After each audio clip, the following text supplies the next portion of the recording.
Salut à toutes et à tous, je suis heureux de vous retrouver pour un nouveau numéro du Let's Trail Podcast, le podcast 100% consacré à la pratique et à la communauté du trail running. Et vous le savez, il n'y a pas que les trailers qui sont concernés par ce projet, tout le monde est le bienvenu pour se renseigner, pour apprendre, pour comprendre tout ce qui compose notre communauté et notre magnifique sport. Aujourd'hui, épisode un petit peu spécial parce que j'ai choisi de faire un épisode sur le format interview mais à 3 personnes. Vous allez voir, je vais vous présenter dans quelques instants mes invités plus en détail. Juste avant, je souhaite passer un petit message. Pas de nouveau Patreon cette semaine et j'en suis bien malheureux, mais c'est comme ça, c'est la vie. Malgré tout, la communauté grandit et elle vit bien. Et puis nous partageons de belles et magnifiques choses. Donc si vous souhaitez rejoindre la tribu des Patreons et soutenir le LTP, eh bien rendez-vous sur patreon.com/Let's Try le podcast. Allez, je passe maintenant à la présentation de l'invité du jour. Dans cet épisode, je reçois un athlète international, coach sportif de profession, originaire du plateau de Lignon en Haute-Loire, et dont le palmarès en trail et en course en montagne impose le respect tant ses performances sont régulières et élevées à un niveau exceptionnel. On peut comptabiliser une trentaine de sélections internationales, dont une médaille de bronze européenne en montagne et mondiale en trail, 7 titres de champion de France et un fabuleux titre de champion d'Europe par équipe. Il vient d'ailleurs de terminer 3ème du championnat de France de course en montagne qui vient d'avoir lieu à Arens-Marsous, derrière Loïc Robert et l'inatteignable Sylvain Cachard. C'est d'ailleurs ce dernier qui m'avait conseillé de m'entretenir avec mon invité du jour, et exceptionnellement, Sylvain sera d'ailleurs co-animateur de l'épisode pour échanger avec notre invité sur son historique sportif, son métier de coach, sa vision du trail d'aujourd'hui et la manière avec laquelle il arrive à rester au top dans les compétitions de très haut niveau. Donc je ne vais pas vous faire patienter plus longtemps et je vous laisse profiter de ma conversation avec Julien Rancon et Sylvain Cachard. Salut Julien et salut Sylvain, je vous remercie énormément de me rejoindre sur le podcast. Comment allez-vous ? Ça va bien, merci. Salut Nico. Salut tout le monde. Salut Nico, ça va bien, ça va bien. Alors c'est un honneur de vous recevoir tous les deux en même temps. En plus vous revenez d'un stage là, lié à l'équipe de France. Vous pouvez m'en dire plus là sur votre... Vous étiez où là récemment ? Alors, on était dans le département des Vosges, à la Bresse précisément. Ouais. Dans un centre dans un camping qui a des hébergements collectifs. Donc avec l'équipe junior, une partie de l'équipe junior et une partie de l'équipe senior. Donc notre séjour a été un peu écourté, mais on a passé des super moments, on s'est bien entraîné, puis ça se permet aussi de connaître un peu les petits nouveaux, donc c'était toujours très agréable. Super. Alors je vais réexpliquer juste un petit peu plus tard pourquoi Sylvain fait partie de l'épisode aussi, parce que l'invité principal c'est toi Julien, mais j'ai souhaité que Sylvain m'accompagne. Mais juste avant de t'expliquer cette situation, je voulais vous féliciter tous les deux pour votre course là récemment à Arens-Marsous, sur le championnat de France de course en montagne, sur lequel Sylvain a survolé, on peut dire, la course. Et puis toi Julien, tu finis 3ème, donc bravo à tous les deux. Est-ce que vous pouvez me faire un petit ressenti, toi Sylvain par exemple, sur cette course-là ?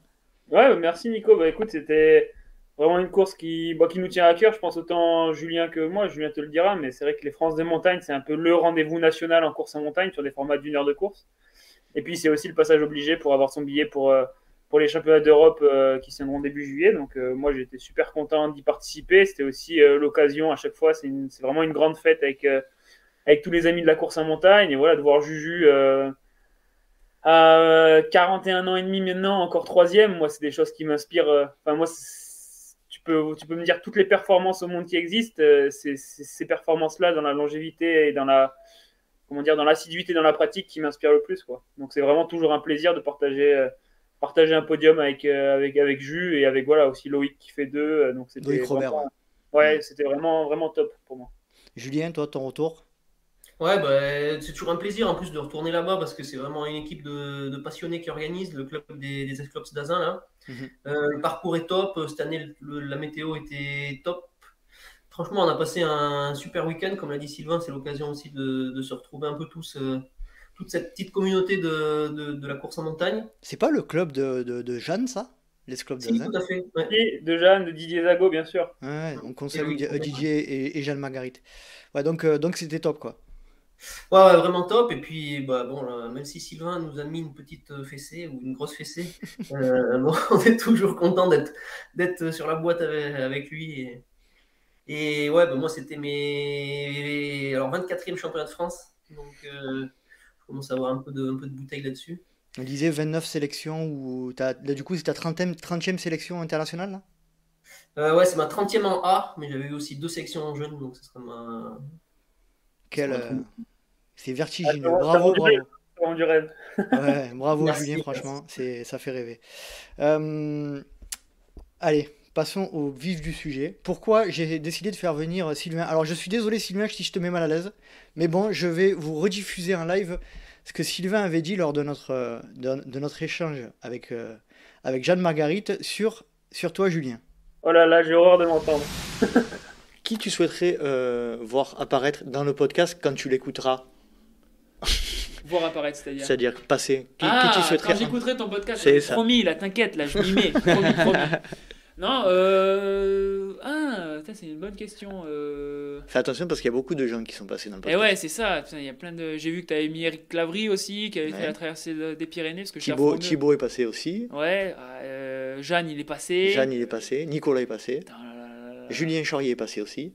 Ah, Julien Rancon, il est pas passé. Ah, Julien Rancon est Ah, pas bah passé. alors lui, c'est une bible. Pour moi, Allez, Julien Rancon. Pour moi, je c'est le note. mec le plus humble que tu puisses connaître, avec un palmarès mais énorme, et qui lui a trouvé cette clé du haut niveau, cette clé de la passion, parce que le mec, ça fait depuis ses années juniors qu'il fait de la course en montagne, il a 41 piges, et il va te dire encore, ah là, je préfère les France de 10 000, puis après je mets tout sur les France de montagne. Tu t'en rends compte? Ça fait 20 piges qu'il fait des France de montagne. Les Europes, il a déjà fait 3e, c'est la seule, il me semble que c'est une des seules, c'est la dernière médaille internationale individuelle en course en montagne française, tu vois, c'est au championnat d'Europe. Et moi c'est mon mentor, tu vois. Et s'il y a un truc cette année, moi je mets tout sur les championnats d'Europe, c'est parce que j'aimerais trop. Il commence à parler de sa fin de carrière, de sa retraite et tout, parce que voilà, même si c'est encore une machine, tu vois, il a fait 8,29 au 3000 en salle, tu vois. Donc bon, ça court quand même, tu vois. 41 ans, le mec, il a encore 2 jambes qui vont bien. Je vais m'arrêter là Ouais. parce que Sylvain ne s'arrêterait plus.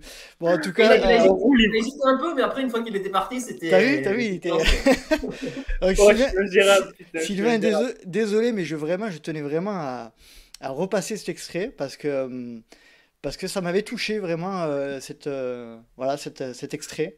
Ton Ah non, mais- ton petit ressenti. Ça me touche également. Hein. Ah non, mais moi, je changerai pas un seul mot. Hein. C'est juste, j'ai horreur de m'entendre et je suis ingérable quand je dois parler, mais je ne changerai aucun de mes propos. Toi, Julien, ton ressenti par rapport à ce que disait Sylvain sur cet aspect de modèle, de mentor? Oui, bah, moi je me retrouve un peu dans lui aussi parce que on a eu un peu le même parcours. Il a commencé la course en montagne en catégorie junior. Je crois qu'on a fait la même place au championnat du monde junior, tu vois, c'est pour te dire comment Ouais, 9e en on junior 2. essaye de répéter ce que j'ai fait, mais il va faire bien mieux. Donc, ouais, bah, il l'a dit, hein, moi j'ai fait la dernière médaille, mais ça commence à dater un peu sur un championnat international. Donc, bah, moi, ce que je lui souhaite, c'est de le faire et sur une plus belle couleur bah, dès le week-end prochain. Et ça, j'en suis sûr qu'il en est capable. Donc, bah, s'il le fait, je serai vraiment le plus heureux pour lui et le plus heureux d'être là avec lui s'il le fait quand je suis là. Parce que pour ceux qui réécoutent l'épisode après, le week-end prochain auront lieu les championnats d'Europe à La Palma. Et donc vous êtes participant puisque vous avez été qualifié lors de ces championnats de France de course en montagne. Donc voilà, je tenais vraiment à passer ce petit extrait qui était vraiment sympathique. Et désolé Sylvain si je t'ai... C'est énorme parce que c'était en mars ou en avril 2020. Ouais, c'est ça. Donc c'était il y a 2 ans, quoi, ou peut-être 2021, je sais plus. Mais en gros, c'est exactement ce que je pense encore dans ma tête. Genre, j'ai toujours tout l'hiver, j'ai eu dans ma tête Jules qui faisait en 2006 3e aux Europes et je me disais, ouais, si j'arrive à y aller, en plus avec lui dans l'équipe et tout, c'est ouf, quoi. Il n'y a rien qui a changé. J'aurais pu dire ça hier, quoi. Et on y est. Donc bravo, Ouais. franchement bravo, et on va vous suivre de très près. Allez, Sylvain, tu interviens quand tu veux dans l'épisode. Je t'ai Allez. dit, tu poses des questions que tu veux, réagis n'importe quand. Aucun souci. Julien, est-ce que tu peux te présenter en quelques mots? En quelques mots, c'est dur. Alors, Julien Rancon, j'ai 41 ans et demi, il l'a dit, c'est vrai. Je suis originaire, moi, de la Haute-Loire, du Massif central. Pour le moment, j'habite à côté de Grenoble. Je suis coach sportif, c'est mon activité professionnelle principale avec la course à pied à côté. J'ai une formation STAPS, j'ai un master STAPS, ingénierie de l'entraînement sportif, donc j'ai fait 4 ans à Bordeaux, à Clermont, puis une année à Bordeaux pour ma deuxième année de master. Et puis j'ai commencé la course à pied en suivant mon père. J'étais petit, je devais avoir 8 ou 9 ans. Alors lui, il était paysan et c'était à l'époque c'était pas anodin de faire de la course à pied pour un paysan. Il était un peu vu comme un extraterrestre. On était dans une société qui a un peu évolué. On était beaucoup dans le travail, un peu moins dans le loisir et surtout pour un agriculteur. Donc lui, il faisait des courses de village qui étaient à droite à gauche par chez nous. Et moi, je faisais les courses enfants. Et c'est comme ça que j'ai commencé la course à pied, alors que je faisais du foot à l'époque. T'es bien, t'as fait la transition parfaite entre ta présentation en quelques mots et le début des épisodes. Donc, est-ce que tu peux nous resituer un peu plus précisément l'environnement dans lequel tu as grandi, donc un environnement paysan? Que faisait-il comme activité dans ce domaine-là? Et puis voilà, nous resituer un petit peu euh, la manière que tu avais de gérer le sport à cette époque-là. Alors, mon père, il faisait des vaches laitières. Il Ouais. produisait du lait. Donc, c'est un métier qui est assez prenant. Parce que il faut traire les vaches tous les jours, 365 jours par an. Et donc, moi j'ai été élevé dans un milieu, dans le monde vraiment du travail, c'est quelque chose d'important pour moi. Et puis, bien sûr, dans le milieu naturel, parce que j'ai toujours vécu à la campagne.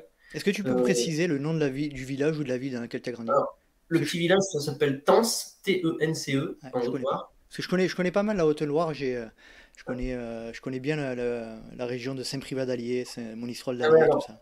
ouais, moi, c'est tout à l'opposé du département, c'est tout à l'est. D'accord? Donc vers Chambon-sur-Lignon, très Ouais, proche de la frontière entre la Haute-Loire, l'Ardèche d'accord. et la Loire, donc confin des 3 départements. Mhm. Donc un milieu de moyenne montagne, hein. Moi j'ai vécu à 900 mètres d'altitude, beaucoup de forêts voilà, de De culture, champs. de champs. Ouais. Mhm. Donc voilà, moi j'étais toujours très proche de la nature, j'ai toujours vécu dans la nature, on a toujours eu un mode de vie relativement sain et proche de la nature. Donc voilà. Ton arrivée dans le sport, tes premières activités sportives, il me semble que tu as commencé assez tôt l'athlétisme ou Ouais, alors mon premier sport c'était le foot. le foot, ouais. Mhm. Alors, à l'époque, dans des petits villages comme ça, c'était un peu la seule activité qu'on avait. Mhm. Maintenant, ça s'est beaucoup développé, mais les garçons faisaient souvent du foot. Donc, j'ai suivi un peu mes copains, puis j'ai fait du foot. Et puis, j'ai découvert la course à pied donc, par mon papa. Et ensuite, j'ai fait pas mal d'activités dans le cadre de l'UNSS. Le mercredi après-midi, j'allais faire un peu tout, donc y compris de l'athlétisme. UNSS, c'est l'activité qui se faisait au collège. C'est ça, Mhm. c'est le sport scolaire. C'est le sport scolaire. Mhm. J'ai fait au collège, puis après au lycée aussi. Donc j'ai fait un peu pas mal de sports, hein, des sports co, de la course d'orientation, enfin voilà, j'ai touché un petit peu à tout. Mais bon, j'ai toujours apprécié la course à pied. Au foot, on est toujours, enfin, ou dans les sports co, on est toujours dépendant un peu des autres. Et ce qui me plaisait dans la course à pied, c'est que c'était la performance et le résultat, il dépendait vraiment de nous-mêmes et qu'on pouvait s'en prendre qu'à nous-mêmes. Donc Quelle était j'ai toujours été- quelle était ta vision, ton positionnement dans un sport co plutôt par rapport à un sport individuel? Toi, en termes de comportement, de personnalité, tu te sentais plus à l'aise en sport co, en sport indiv? T'as l'air quelqu'un d'assez réservé. Ouais, je suis plutôt solitaire, Mhm. mais bon, le foot, l'activité et le fait d'être avec les copains, ça me plaisait aussi, mais euh, ouais, je suis assez solitaire, donc la course à pied, un sport individuel, ça me convenait plutôt bien. Des frères, des sœurs? J'ai un frère et une sœur, ouais. Ouais. Un Plus frère grands, plus jeunes? les deux sont plus jeunes. Mon frère a 2 ans de moins. Lui, il est kiné, il a fait aussi pas mal de courses à pied, un Ouais. peu moins maintenant. Et ma sœur a 6 ans de moins que moi. Et elle a fait un petit peu de course à pied, c'était peut-être la plus douée de la famille, mais après, elle a déconnecté un peu avec la course à pied, Mhm. elle a pas persévéré. Tu disais que c'était ton père qui t'a mis un peu le pied à l'étrier de la course à pied. Lui, il faisait quoi? De la course sur route? Ouais, bon, à Ouais. l'époque, À c'était l'époque, oui, ouais, c'était pas un peu commun de faire mixte. du. Ouais, c'était mixte, la course Mhm. nature. le mot trail n'existait pas vraiment, parce que c'était plutôt à la fin des années 80, début des années 90. Ouais, c'était de la course hors stade, on appelait ça. Mais c'était très varié, mais c'était pas forcément beaucoup tout sur chemin ou tout sur route. C'était un peu mixte. T'as un peu la même, du coup, la même, alors, la même, le même schéma par rapport à Sylvain qui a des parents qui font énormément de sport aussi, hein, puisque quand on s'était rencontré Sylvain, tes parents étaient allés faire un, un petit tour, hein, on va dire ça comme Ouais, ça. c'est ça. Non, ouais, je pense qu'on a un peu, comment dire, on se retrouve un peu dans l'éducation, mais je pense que les deux trucs qui diffèrent, tu me dis, Jus, si, qu'est-ce que tu en penses? Que, bon, pour les auditeurs, c'est vrai qu'on se connaît très bien avec Jus, donc il y a pas mal de questions où j'ai déjà les réponses, mais en tout cas, celle-là, je l'ai pas, c'est justement quel est comment dire, quel a été comme tes parents étaient dans le milieu beaucoup du travail, et puis un travail dur, un travail manuel, etc., c'était quoi leur positionnement par rapport au sport et par rapport au fait que maintenant, ou peut-être quand tu étais jeune ou quoi, tu as voulu te positionner par rapport au sport? Parce que c'est vrai que moi, nous, c'était plus dans le début des années 2000, etc. Il y avait déjà beaucoup moins cette culture comment dire, de travailler dur, et peut-être plus ce côté épanouissement et recherche du bonheur. Donc c'est vrai que nous, dans notre société actuelle, c'est très démocratisé que quelqu'un veuille se consacrer au sport, mais toi, enfin, ouais, c'était il n'y a pas si longtemps que ça, c'était il y a une dizaine d'années ou 15 ans, mais c'est tellement allé vite dans notre milieu du sport. Comment toi, c'était, enfin, si t'aidais tes parents et puis tu t'es mis au sport et tu pouvais moins aider tes parents à la ferme, enfin, comment ça se passait? Qu'est-ce qu'ils avaient comme position par rapport au sport et à ta pratique? Bah, moi, mon père, c'était vraiment pour se sortir de son travail, et c'était vraiment vécu comme un loisir 100% plaisir, mais ça lui convenait bien, parce que je pense que c'était quand même quelqu'un qui aimait le travail, et finalement, en course à pied, il faut aussi aimer le travail, se faire un peu violence. Donc, par rapport à ça, je pense que c'était plutôt pour se sortir, et puis se sortir un peu du milieu agricole, d'autres personnes qui venaient un peu de tous horizons. Je pense que ça lui a beaucoup permis de s'épanouir aussi en dehors de son travail. Donc ça a été quelque chose d'important. Bah, moi, je l'ai vraiment vu comme un jeu au départ, hein. C'était vraiment du pur plaisir.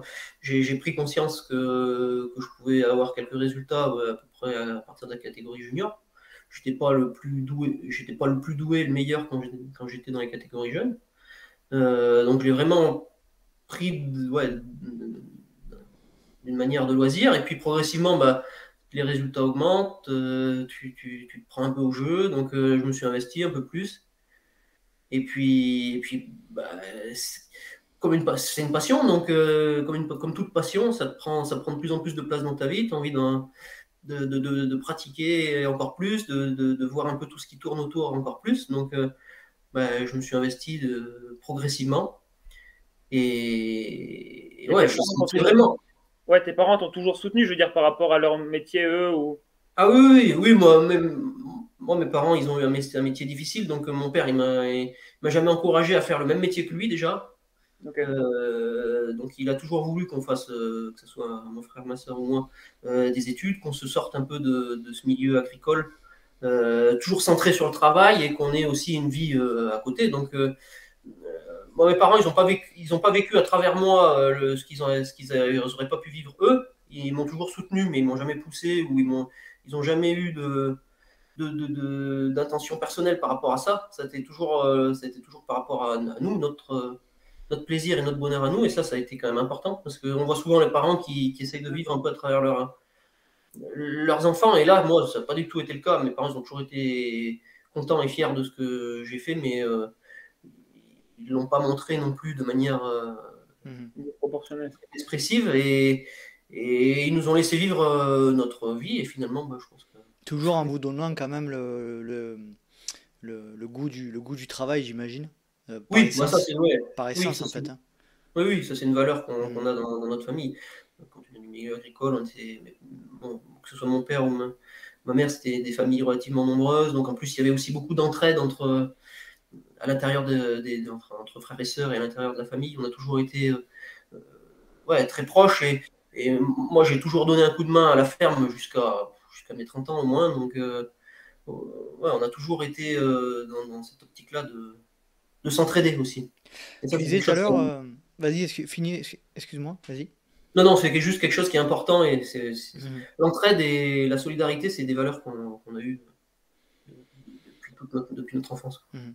Tu parlais du goût du travail. Est-ce qu'il y avait une notion de... Moi, ce que j'aime bien comprendre aussi avec les athlètes de haut niveau, c'est est-ce que enfant, il y avait cette notion de compétition dans votre esprit familial, dans ton esprit, ou c'est venu après?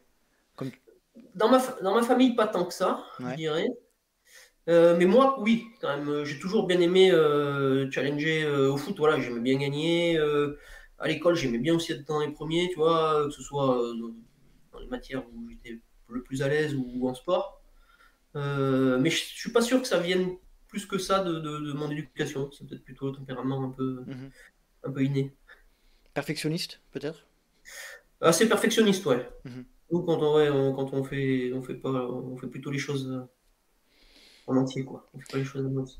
Tout à l'heure, tu disais que tu as pris conscience que tu pouvais performer en junior. Est-ce que tu te rappelles une date, un moment clé où tu t'es dit, ouais, j'ai quand même des capacités, des compétences. Bon, je rappelle notamment pour ceux qui ne savent pas que la VO2 c'est quand même beaucoup héréditaire, donc merci papa.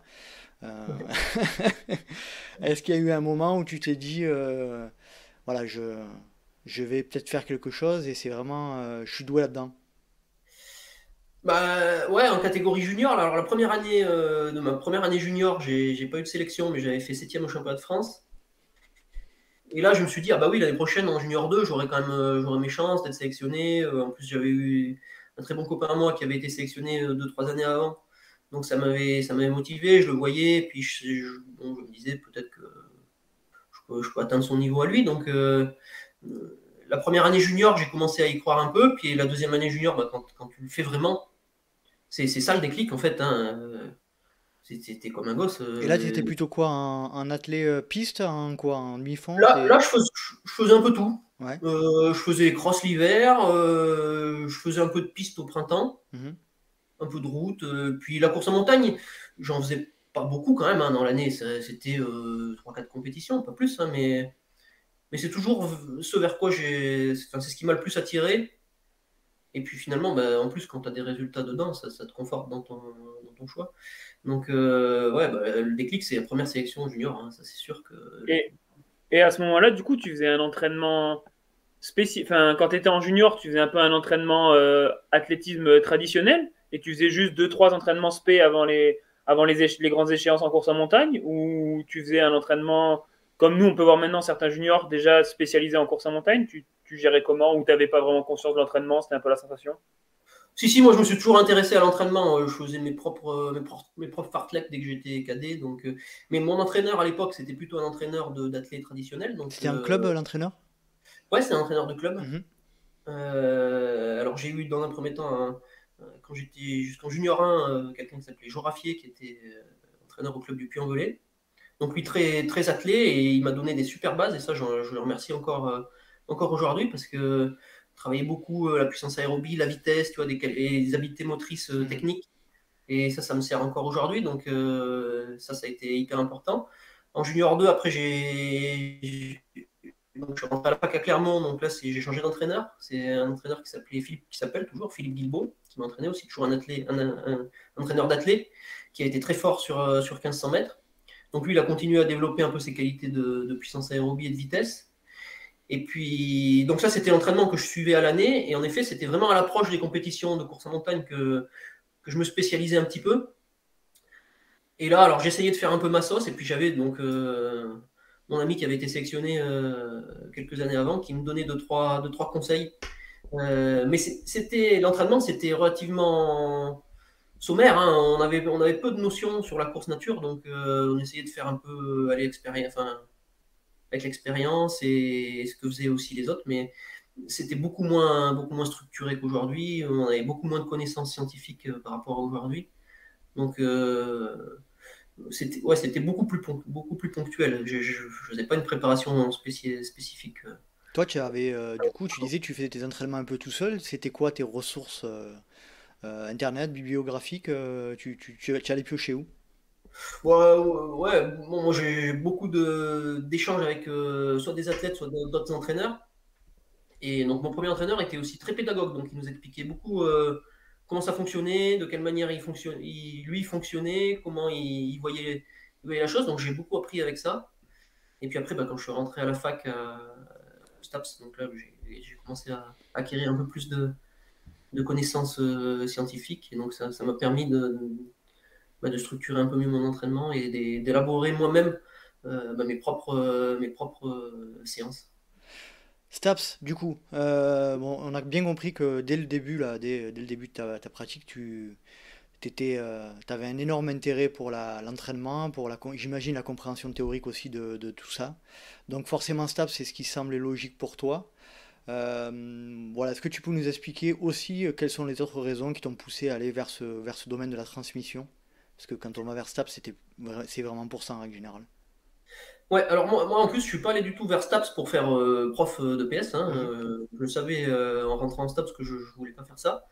C'est toujours le domaine de l'entraînement qui m'a entraîné, qui m'a intéressé. Donc, alors à l'époque, c'était des DUG, les 2 premières années. J'ai pris des options dans l'entraînement sportif. En licence, je me suis spécialisé dans l'entraînement. J'ai une licence entraînement, une maîtrise entraînement et un master entraînement. Donc, c'est vraiment quelque chose qui m'a toujours intéressé. C'est ce pourquoi je suis allé en STAPS. Pourquoi j'ai aimé ça? Parce que j'aime comprendre les choses et puis parce que ça m'intéressait aussi d'établir mes propres plans d'entraînement. Et puis après, il y a une part d'inexplicable. Voilà, c'est quelque chose qui me plaît, comment fonctionne le corps humain. J'aime bien aussi laisser erreur, tu vois. Même pour des connaissances scientifiques ou des connaissances de partage d'expérience. J'ai toujours bien aimé, moi, tester les choses sur moi-même. Ça, c'est quelque chose que j'ai fait dès le début. Et je crois que c'est quelque chose d'important. Je pense qu'on ne peut pas être très bon dans l'entraînement ou la transmission si on n'a pas un peu pratiqué, à mon sens. On en parlera plus précisément dans une deuxième partie. Je veux vraiment axer cet épisode, une première partie sur un peu ton historique et sur ce qui t'a mené là où tu en es aujourd'hui. Et puis dans une deuxième partie, on parlera un peu plus précisément de l'entraînement parce que là, on a 2 et 3, donc du coup avec moi, férus de sciences de l'entraînement avec beaucoup moins d'expérience pour moi, mais voilà, on en parlera. Sylvain, de ton côté, pourquoi, la dernière fois, je t'ai pas posé la question, euh, étonnant, pourquoi pas Staps de ton côté? Ah, j'ai longtemps hésité, hein. Faut dire que, comme le disait Jules, je pense ça m'a fait rire, ça m'a fait penser à moi quand tu lui demandais son côté compétiteur à l'école et tout. C'est vrai que moi j'ai toujours eu un côté compétiteur, même pour avoir les bonnes notes et tout. Et ce qui fait qu'à la fin du lycée, j'avais un gros dossier et tout. Bon, et du coup, voilà, je pouvais aller en classe prépa, en grande école et tout. J'avais ce côté un peu en mode tu hiérarchises un peu comment dire, tes possibilités post-bac. Et je m'étais dit, bon, aller en fac avec un dossier comme ça, c'est dommage. Et puis, du coup, voilà, je suis allé vers l'INSA, je pense, parce que j'avais peur de l'inconnu et que mon père a fait l'INSA. Donc voilà, il se trouve que je me suis retrouvé là-bas et que finalement, ça m'a convenu. Et à partir du mimétisme que j'ai fait sur mon père, je me suis créé ma propre histoire, on va dire. Mhm. Mais la première ou les 2 premières années à Lyon, combien de fois j'ai failli prendre le train et monter en STAPS à Font-Romeu? C'est vraiment, hein, j'ai été à 2 doigts. C'est vraiment un domaine qui me. En fait, c'est un domaine qui me passionne, mais du coup, ça aurait pas pu être mes études. Parce que à ce moment-là, en tout cas, j'étais pas prêt à ce que ma passion, donc il y a 4-5 ans, à ce que ma passion, ça devienne aussi une autre part de ma vie, donc mes études et forcément mon métier. Tu vois, là, ça Mhm. devient mon métier parce que je cours et c'est que le côté athlète, tu vois, mais être 100% jus en mode je cours et quand je cours pas, je coach, parler tout le temps de sport, je pense que j'ai pas, comment dire, la constance dans la passion qu'a Jus, par exemple. Tu vois, je serais pas capable de faire ça, je pense. En tout Pourtant, cas, c'est pas l'image que tu donnes. ouais, non, mais quand je suis à fond, j'y suis à 200%. Mais il y a des moments, j'y suis à 0% et j'apprécie ces moments On aussi, est tu vois. d'accord. On est d'accord. Après, moi, tu vois, au départ, je me destinais plutôt à faire de la prépa physique, pas forcément en course à Ouais. pied. Hein. Mhm. Et puis, bon, de fil en aiguille, c'est la vie qui fait qu'on arrive là où on est. Mais euh, au départ, je me disais, tiens, la prépa physique, c'est dans des clubs, même de sport co, ça m'aurait intéressé, tu vois. Mhm. Finalement, je l'ai jamais fait. Mais... Pour en revenir un petit peu à ta carrière sportive, Julien, du coup, ta rencontre avec, on a bien compris, un gros passif athlé, euh, conventionnel, on va dire, ta rencontre avec le trail, avec la course en montagne, est-ce que tu t'en rappelles? Ouais, bah, c'est ça, c'est les années juniors. Hein. la première course que j'ai faite, ça devait être une montée à côté de chez moi en Ardèche, qui s'appelle, alors je ne sais pas si elle existe vraiment toujours, il y a 2-3 ans elle existait, mais là, avec le Covid, j'ai l'impression qu'elle a un peu disparu. C'était une montée qui s'appelle la Mastre-Nausière. Ça devait faire une dizaine de kilomètres, 800 mètres de dénivelé. Tout sur chemin, et c'était une des premières courses nature 100% nature auxquelles j'ai participé. Donc ça a été mon premier pas. Et après, dans le milieu du trail à proprement parler, avec des courses qui s'appelaient trail, ça date quand même, c'est beaucoup plus récent. Hein. Jusqu'à les années 2005-2006, j'ai vraiment fait essentiellement de la course en montagne. Mon premier trail, ça devait être en 2007. Ouais, j'avais 27 ans. C'était pareil à côté de chez moi. Hein. Je pense qu'on débute un peu tous comme ça. Mais le défi Velave, qui existe toujours d'ailleurs. Qu'est-ce que tu y trouves de différent dans cette pratique plus nature que ce que tu y avais avant? Ouais, le plaisir d'être dans un cadre qui est quand même plus sympa, de courir plus longtemps, d'avoir des efforts variés, des habiletés motrices qui sont un peu différentes. J'ai aimé courir sur la piste, sur la route, c'est des choses que je fais encore, mais ouais, c'est le fait d'être en nature, et puis aussi cette atmosphère un peu particulière de la montagne. Je trouve ça rapproche les gens. C'est des choses qui sont peut-être un peu... C'est difficile la montagne, donc il y a un peu plus de proximité. Puis tu retrouvais peut-être aussi tes origines? Enfin, D'entraide, ouais, ça ressemblait un peu plus à Mhm. ce que j'avais vécu. Sylvain? Ouais, mais il y a vraiment une fraternité. Moi, je trouve que, tu vois, même l'esprit encore, l'esprit course en montagne, pour moi, ça n'a rien à voir avec l'esprit trail, tu vois. C'est encore autre chose. L'esprit trail, tu as cette fraternité, le fait que tu partages une fête que tu n'as pas du tout sur. Enfin, en tout cas, ce que moi, j'ai pas trouvé dans mes années où je faisais de la piste, par exemple, tu vois. Mais l'esprit course en montagne, c'est encore quelque chose. C'est comme si on passait au-delà de l'adversité. C'est-à-dire que, tu vois, en trail, tu as toujours ce côté un peu. C'est comme. Ouais, c'est ce côté un peu. On est quand même adversaire. On passe un bon moment, mais on est adversaire. Franchement, moi, tu me dis, Jules, mais comment je ressens les courses en montagne? C'est peut-être parce que aussi les courses en montagne, c'est que du haut niveau finalement. La compète la plus bas niveau qu'on trouve, c'est les France de montagne. Et c'est peut-être pour moi, au niveau national, c'est une très très bonne course de référence. Et après, c'est des championnats d'Europe, des championnats du monde. C'est tout le temps du haut niveau. Et donc, en fait, tout le monde est là. Quand tu fais du haut niveau, tu le fais pour toi avant tout. Donc, en fait, tu n'as pas vraiment des choses à prouver aux autres. Et ça crée vraiment une espèce d'effervescence, d'émulation, de fraternité entre les coureurs, tu vois. Et même si on est tous là et qu'on veut tous gagner, pour moi, c'est pour ça que j'y retourne tout le temps, encore et encore. C'est parce que ça crée vraiment, c'est vraiment une ambiance à part, tu vois. Je sais pas ce que tu en penses, Jus, mais même par rapport au trail ou quoi, c'est vraiment quelque chose à part. Oui, c'est sûr, c'est quelque chose à part. Après, il ne faut pas non plus penser qu'il n'y a que le haut niveau en course en montagne. Moi, j'ai arpenté un peu vraiment tout le circuit français. On voit de tout. C'est sûr que ce qu'on voit le plus, c'est les championnats de France. Mais il y a quand même beaucoup de courses qui s'apparentent à des courses en montagne, qui n'ont pas forcément le nom, ou qui l'avaient et qui l'ont perdu, et qui existent aujourd'hui et qui sont accessibles vraiment à tout le monde. Mais ouais, cet esprit course en montagne, c'est en fait, il y a aussi le fait qu'il y ait des classements par équipe, donc des clubs. Moi, j'ai toujours été dans des clubs où on s'est déplacé en équipe sur les courses, sur les manches du challenge de la Coupe de France, etc.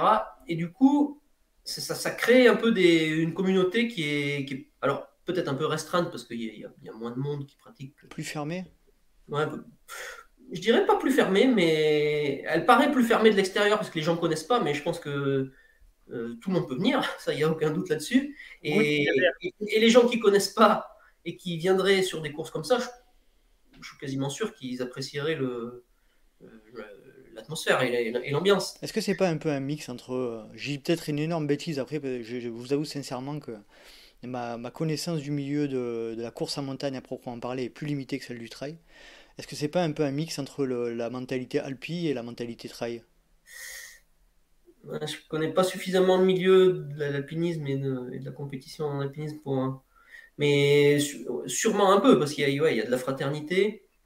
Et puis, je crois qu'il n'y a pas d'intérêt extérieur à la pratique, en fait. C'est ça que c'est un peu préservé par rapport au trail, où il y a toujours des intérêts un peu plus, soit de sponsors, soit de visibilité, ou de choses comme ça. Alors qu'en course en montagne, tout est simple, tout est sain, j'ai l'impression, j'ai envie de dire.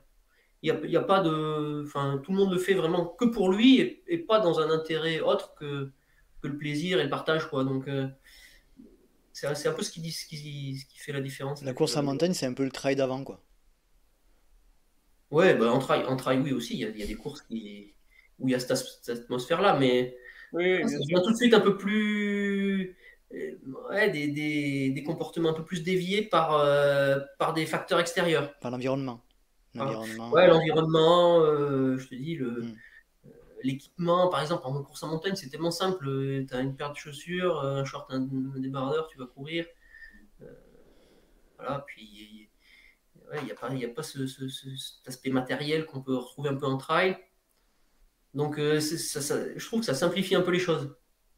Ouais, après, c'est sûr, faut pas faire, tu vois, des généralités non plus. Tu vois, t'as des courses qui maintenant s'appellent course en montagne, qui s'appellent trail, qui s'appellent skyrunning, qui en fait, comment dire, font transpirer cette ambiance, cette atmosphère.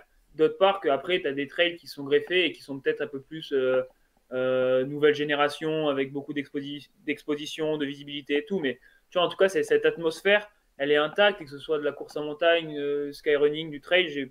Après, moi, j'ai vachement moins d'expérience que Jus, tu vois, mais je me rends compte que voilà, il y a des courses, elles sont ce qu'elles sont parce qu'en fait elles sont simples, quoi. Et c'est vraiment, on en discutait la dernière fois, tu vois, avec des courses en montagne comme Neri-Vumolaison qui a eu le week-end dernier en Suisse, ou des super belles classiques en Suisse, en Italie, en Grande-Bretagne et tout. Et c'est vraiment cette atmosphère de simplicité, quoi. Je pense que c'est un peu ça le point commun de toutes les courses, en tout cas, où moi j'adore y retourner. Ça peut s'appeler trail, course en montagne, skyrunning.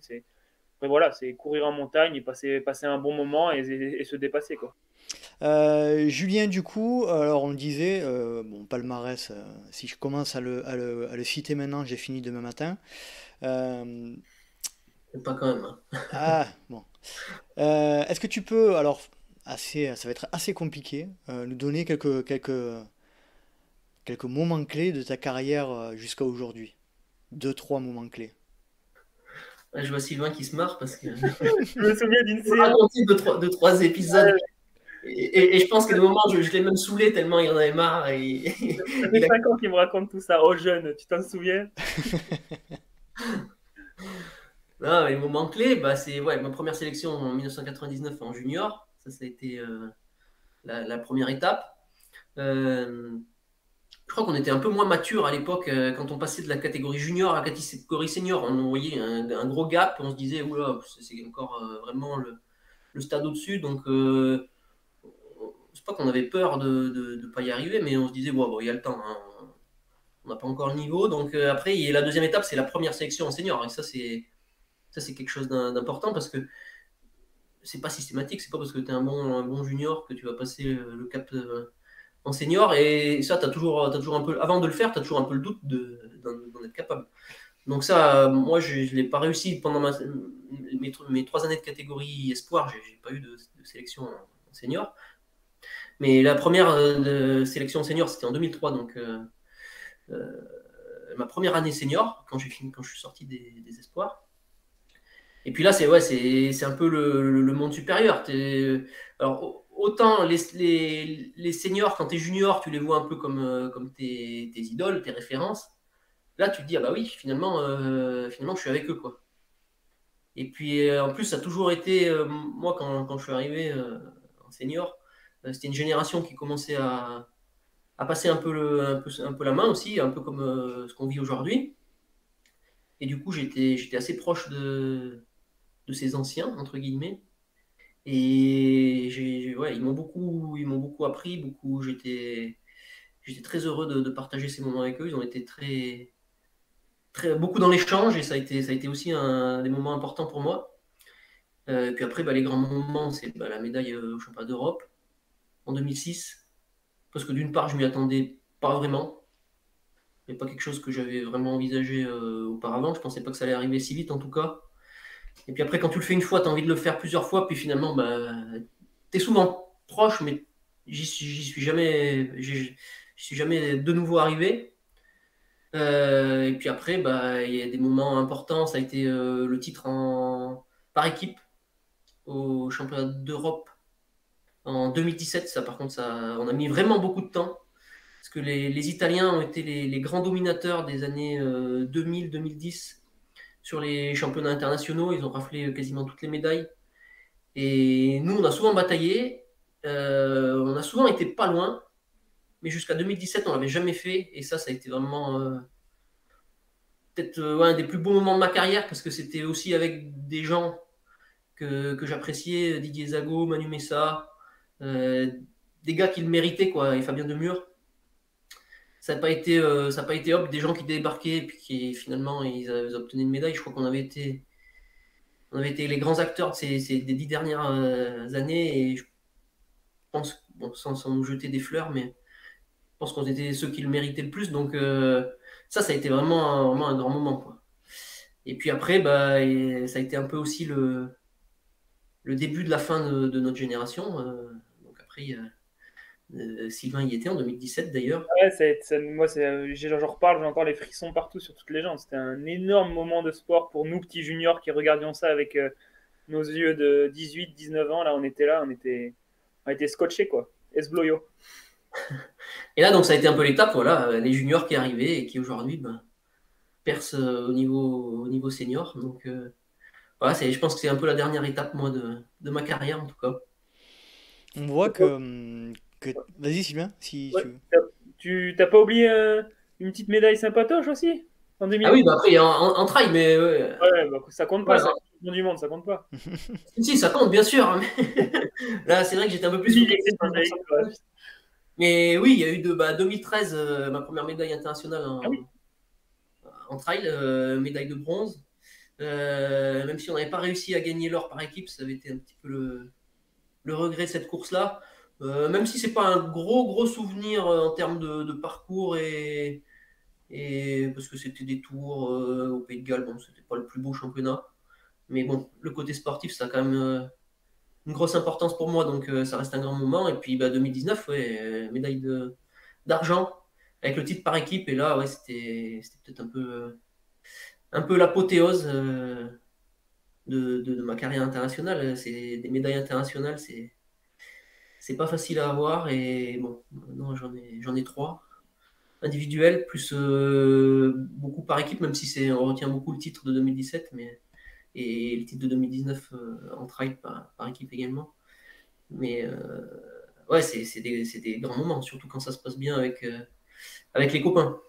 Alors effectivement, je vous l'avais dit, hein, là c'est un dixième de résultat. Donc je vous mettrai le lien de la page de Julien, où il y a tous les résultats complets, et puis vous verrez un petit peu le palmarès. Toi, Sylvain, t'en as parlé juste avant, c'est vraiment ça, là, ton souvenir le plus marquant, c'est 2017? Ouais, en tout cas, de la perf, les perfs des copains qui m'ont fait le plus vibrer, c'est ça, je m'en souviens, là, à Kamnik en Slovénie, c'était ouf, hein, parce que ça s'était joué vraiment à rien du tout. Ils étaient égalité de points, ça s'est joué sur le quatrième français qui a fait perdre des points aux autres. Enfin, ça s'est joué à rien. Ils étaient tous au top de leur forme, et on sait très bien que déjà sur une course internationale et un championnat, pour jouer le titre par équipe, c'est les 3 qui comptent et on amène 4 coureurs parce qu'il y en a toujours un qui passe un peu au travers avec la pression et tout. Et là, vraiment, les 4, ils étaient au maximum de leur potentiel physique. Je pense qu'à chacun, on leur disait qu'est-ce que tu peux faire. Ils étaient vraiment les 4 dans les. Non, c'était quoi? Les 4 dans les 10, dans les 12 jeux? Dans les 9, ouais, on avait fait 4, 6, 8, 9, quelque chose comme ça. Ah, mais c'était vraiment un truc de fou. Et puis nous, de l'avoir vécu de l'extérieur en plus, quand tu es dans ta course, voilà, tu vis les choses d'une manière. Mais après, nous, on s'en rend compte maintenant avec les lives et tout qui arrivent, quand on peut revoir le live derrière, voir la course, on le vit aussi d'une autre manière et c'est d'autant plus intense, quoi. Donc nous, on était là sur le bord du parcours et ouais, c'était vraiment un moment hyper fort, même pour toute l'équipe, parce qu'on ne se rend pas compte, tout le staff médical, l'encadrement de la Fédé et tout, c'est vraiment toute une équipe qu'il y a derrière et on se retrouve pas souvent dans l'année, mais quand on s'y retrouve, on passe toujours des bons moments et ouais, je pense qu'il le méritait amplement, il méritait amplement cette médaille, quoi. Mais on n'a pas toujours ce qu'on mérite, donc là, quand même, il faut vraiment le souligner, quoi. Ça faisait vraiment plaisir pour eux. Moi, Julien, il y a quelque chose qui m'interpelle. Enfin, interpelle, c'est un bien grand mot, mais on a l'impression quand même que tu as un profil un peu différent de tout le monde, hein. De mon point de vue, de mon ressenti, tu es quand même un peu extérieur à tout ce qui se passe aujourd'hui. Tu favorises quand même beaucoup les circuits de fédération. Et on a l'impression que tu réponds pas beaucoup à l'appel de tout ce qui est ultra, de tout ce qui est allongement de distance. On dirait que toi, pour toi, la performance, ça reste quand même quelque chose de un peu basé sur ton passé d'athlète, hein. C'est vraiment la vitesse, la performance en elle-même. Est-ce que je me trompe? Non, non, t'as complètement raison, ouais. C'est vrai que moi, c'est ma culture aussi. J'ai connu le sport, enfin, dans tous les sports, c'est un peu le même principe. On a des championnats départementaux, régionaux, nationaux, d'Europe, du monde. Et moi, dans ma culture du sport, c'est vraiment le système qui m'a fait rêver dans tous les sports, que ce soit je sais pas, dans le ski, dans le foot. Et c'est quelque chose qui est vraiment transversal, donc ça parle aussi à tout le monde. Et ouais, c'est vrai que moi, j'ai toujours été attiré par ce système-là. Et les gens vont me dire, oui, tu as fait beaucoup de championnats de France, beaucoup de championnats du monde, beaucoup de championnats d'Europe. Oui, mais c'est jamais au même endroit, Mhm. c'est jamais avec les mêmes athlètes, c'est jamais le même cadre. J'ai jamais fait deux fois la même course dans un championnat, Mhm. que ce soit national ou international. Et puis, bah ouais, moi je suis très, très attaché à l'aspect sportif et je trouve que c'est enfin, le système qui est le plus neutre, on va dire, et où les gens qui ont cette attirance pour l'aspect sportif devraient aller parce que ouais, c'est la base de-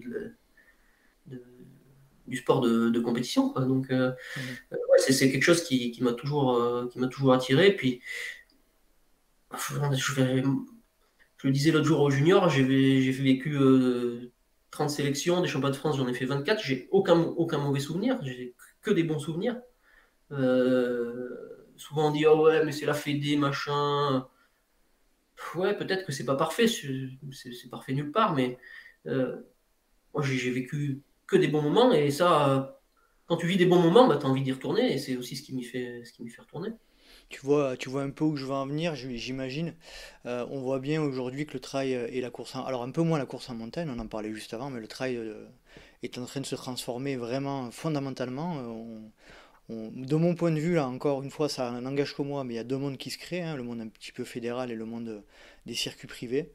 Mm. Toi, justement, et après Sylvain pourra poursuivre, mais qu'est-ce que tu penses un petit peu de cette séparation des deux mondes qui, de mon point de vue, même si effectivement j'en parlais encore avec Adrien Séguré récemment, ils veulent aller dans une espèce de réunification, même si ça va être compliqué, mais qu'est-ce que tu penses de cette séparation des deux mondes, fédération et circuit privé? Bah, je pense qu'il y a quand même un peu la place pour des circuits différents, mais il ne faut pas que tout le monde voit juste son petit intérêt personnel et puis fasse son truc dans son coin, parce que sinon, bah, l'aspect sportif, d'une part, est moindre, hein, ça se disperse. Et puis, ouais, moi j'ai toujours été quelqu'un qui voit l'intérêt général.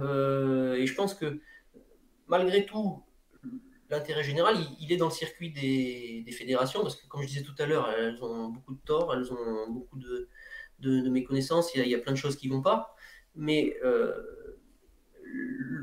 enfin, la seule entité qui peut driver le truc, c'est le milieu, le milieu fédéral, que ce soit national et international.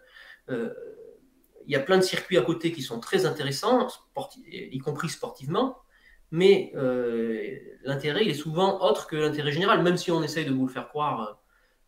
Mais toutes les marques, toutes les équipementiers, l'intérêt, c'est de vendre ce qu'ils ont à vendre, hein. Donc, moi, je l'ai bien en tête, mais ça reste des choses qui peuvent exister. On voit dans le vélo, par exemple, on a des championnats du monde, des championnats de France de cyclisme qui ont lieu, par exemple, ce week-end. Ça a un gros intérêt, tout le monde y va, et à côté, on a ben, le milieu des équipes professionnelles. Donc, je pense que les deux peuvent aller de pair, mais en effet, il faut que les calendriers s'entendent un petit peu. Et là, pour l'instant, c'est pas du tout le cas. Chacun fait son truc dans son coin.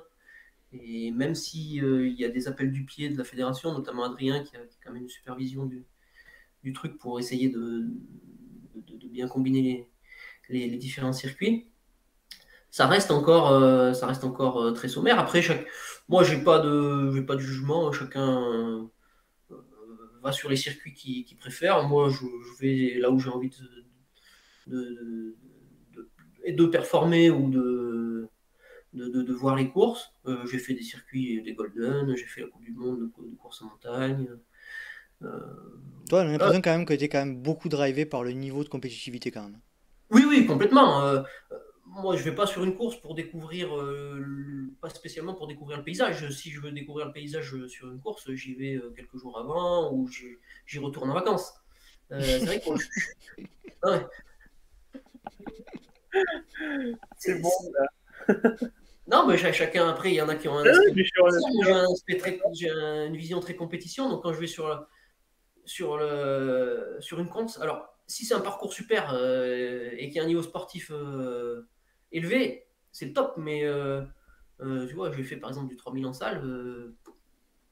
On n'y va pas pour la salle, quoi. Donc, mais et je trouve ça intéressant quand même. Donc, ouais, c'est vrai que l'aspect compétition, il est hyper important. Après, je préfère aller faire Sierzinal que le 3000 en salle, bien évidemment. Mais en tout cas, je suis pas dans un aspect découverte forcément. Ça m'a permis de découvrir des endroits superbes. Mais si je veux le découvrir de manière plus approfondie, je fais pas la course. Parce que quand tu es dans la course, tu fais Mhm. rentrer sur la gestion de ton effort, ce qui se passe un peu autour. Mais ouais, je vais pas aller sur une course pour découvrir le paysage, quoi. Sylvain, toi de ton Systématiquement. côté, par rapport à cet aspect-là de notion de... parce que clairement, on voit aujourd'hui qu'il y a, il y a ce souci d'organisation, de communication, tout ça. Je parlais un petit peu de des milieux de fédération et privés. Mais aussi, on entend parfois, souvent, que la compétitivité, elle se fait plus sur les circuits privés aujourd'hui que sur les circuits de fédération. Qu'est-ce que t'en penses, toi? Toi qui es aussi beaucoup sur les manches de fédération. Ouais, bah c'est vrai que moi je suis comme Jus, hein, enfin, je suis très axé compétitivité, c'est-à-dire que depuis que je suis tout petit, je préfère largement aller faire une course où je sais que je vais faire 15e, où mon meilleur résultat sera 5e, quoi, qu'aller faire une course où je suis sûr de gagner. Et je pense que meilleur, c'est pas pour rien qu'on fait du haut niveau et qu'on en est là où on en est, autant plus Jus d'ailleurs que moi, tu vois, parce que moi, il a quand même beaucoup plus de bouteilles que moi, mais parce qu'on est toujours tiré vers le haut et c'est cette compétitivité, tu vois, qui prime n'importe quel mec qui est dans le top 50 de Sierzinal, s'il dit ouais, les montagnes étaient trop belles et tout, ouais, c'est que soit qu'il aurait pu faire une demi-heure de moins, soit c'est que il vend une image qui n'est pas réelle. C'est-à-dire que nous, en compète, à part les trois prochains mètres, ses pieds, et puis le mec qui est devant et le mec qui est derrière, on voit pas grand-chose, quoi. Mais c'est ça qu'on aime, tu vois. Mhm. C'est se sentir entouré d'un beau cadre, mais par contre, on est à fond dans l'effort et focus jusqu'à la fin. Et non, franchement, je pense que ça dépend vraiment des compétitions. C'est vrai que par exemple, le week-end où il y avait les championnats de France de trail et le week-end où il y avait Zegama, voilà, c'est clair que Zegama, il y avait un niveau de compétitivité, en toute objectivité, qui était vraiment démentiel. En même temps, les championnats de France, c'est une course nationale. Zegama, ça se veut appartenir à un circuit comment dire, qui est international, tu vois. Mais par contre, je suis persuadé que ça dépend vraiment des compétitions. Sur un championnat du monde, moi, j'ai jamais vu un tel niveau de densité. Il ne faut pas confondre densité et puis talent des mecs au départ. C'est-à-dire densité, c'est tu as 10 mecs qui peuvent gagner, tu as 20 mecs qui peuvent faire podium, c'est ça densité, tu vois. Et je pense que ça, au niveau, en général, sur les courses internationales fédérales, c'est là où il y a le plus de densité. C'est là où il y a le moins d'écart à l'arrivée, etc.